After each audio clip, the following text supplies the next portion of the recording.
Почитувани, денеска изминува точно 100 дена од кога градоначалник на Крива Паланка е Сашко Митовски. И ако првите 100 денови се слика за она како ќе се одвива работата на градоначалникот во текот на мандатот, тогаш слободно можеме да кажеме дека Митовски ќе биде најслабиот градоначалник што Крива Паланка го имала досега. Во овие 100 дена, градоначалникот, со поддршка на советниците од СДСМ, ја зголеми цената на водата за пиење на 30 денари за метар кубен со вклучен ДДВ. Денеска граѓаните плаќаат најскапа вода за пиење во историјата на Крива Паланка. Во овие 100 дена, градоначалникот, со поддршка на советниците од СДСМ, ја зголеми цената на такси превозот во градот. Од 50 денари старт на 60, односно 70 денари. Но и покрај тоа граѓаните реагираат дека повторно нема такси превоз во градот по 22 часот.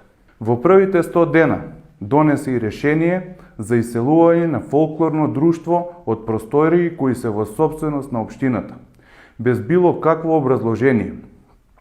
Очигледно за него постојат подобни и неподобни културно-уметнички друштва, а не друштва кои со години наназад ја негуваат и промовираат културата и традицијата и го представуваат нашиот град во земјата и во странство. Во овие 100 дена, општината нема изработено, ниту има аплицирано било каков инфраструктурен проект.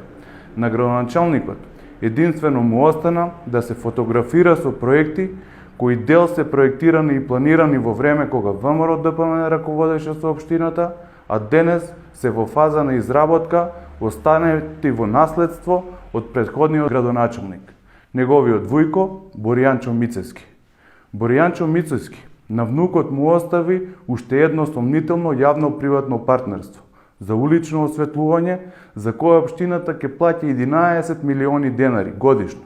Истото ќе трае во наредните 6 години, за кое допрва надлежните институции треба да го истражуваат. Единствено што видовме во овој период е дека градоначалникот знае да прави плескавици и им држеше обука на средношколците во угостителската паралелка во средното училиште.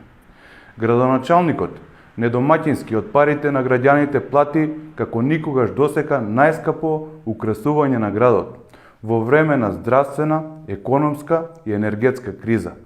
Ние како советничка група на ВМРО ДПМН и коалицијата поднесовме иницијатива со која се предвидуваше средствата да се пренаменат за вработените во здравствениот дом во Крива Паланка. Но тоа од негова страна беше експресно одбиено. За новогодишните празници се организираа музички настани за кои во општинскиот буџет нема предвидено средства за ваква намена и не постои никаква документација за истите. До нас пристигаат реакции од страна на бизнисмените во градот. Им било барано и морале да дадат сериозни суми на пари за ваквиот настан, спротивно на нивната волја и можности. Ние како советничка група поднесовме иницијатива и за решавање на проблемот со сообраќајниот метеж во централното градско подрачје, на потегот од Шанин до Соларски мост, зашто сите сме сведоци дека во одреден период од денот се случува сообраќајен хаос.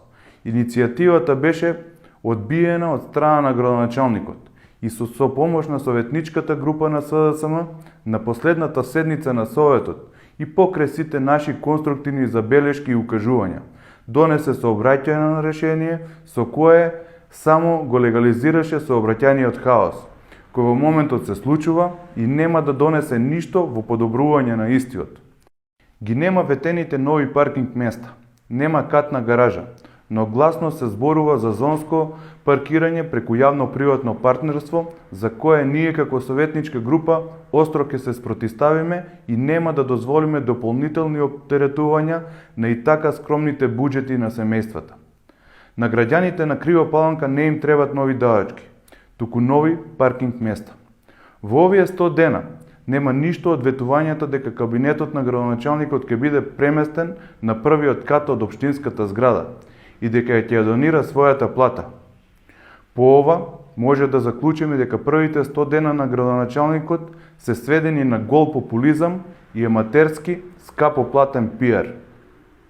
Советничката група, предводена од ВМРО ДПМН, и во наредниот период исто како во првите 100 дена, ќе биде вистински коректор на власта и нема да дозволи да се носат одлуки на штета на граѓаните на Крива Паланка и нема да изневериме нивната доверба. Благодарам.